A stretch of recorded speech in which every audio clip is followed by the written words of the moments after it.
नमस्ते बिटिया, हमेशा खुश रहो बिटिया। Myself JVN Dr. Astha Sikarwar, Assistant Professor, Department of Organ of Medicine, Faculty of Homeopathic Science, Jyoti Vidyapeeth Women's University. Today's topic is aphorism number 28 and 29. 28 and 29 aphorism में बताया गया है modus operandi of homeopathic cure, how homeopathic cure takes place. Homeopathic cure is based on the natures law of cure, जो कि हम लोगों ने पढ़ा था अफोरिज्म नंबर 26 में. The natures law of cure is purely based on the experiences and experimentations of our ancestors. According to their experience, it is the only curative law in universe.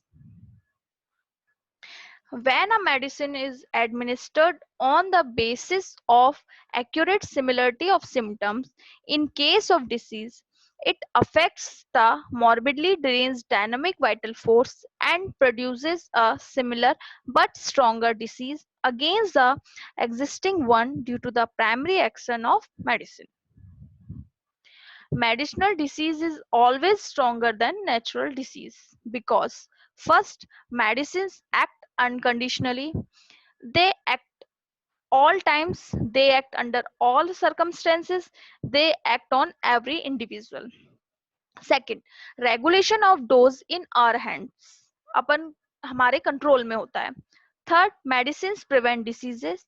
Fourth, medicines cure, palliate and suppress natural diseases. According to the homeopathic law of cure, the natural disease will be removed permanently by the stronger, similar artificial medicinal disease. After this, there is only one disease in the body, that is medicinal disease. So the vital force is medicinally diseased. Now, the vital force is compelled to direct an increased amount of energy towards the disease, but as there is similar relation between drug and disease, the vital force employs its increased energy to extinct the medicinal power. The medicinal disease itself gradually becomes weaker and weaker due to the following reasons. 1. Minuteness of dose of the medicine. 2.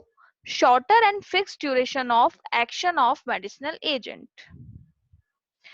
It should be noted that natural disease is removed by the primary action of the administered medicine, and the substituted artificial disease is removed by the secondary curative action of the vital force. The homeopathic cure always takes place at the dynamic level. Hence, the patient feels a sense of well-being after administration of the homeopathic remedy. Hahnemann has not given much importance to the theoretic explanation of modus operandi of homeopathic cure. Practically, it is impossible to notice the dynamic action. The above explanation has to be considered as the most probable explanation to understand the modus operandi of cure. This session powered by Digital Version 2.0, Jyoti Vidyapeeth Women's University. I hope you are satisfied with my digital session. If you have any query, please mention it in comment box. I will resolve it. Thank you.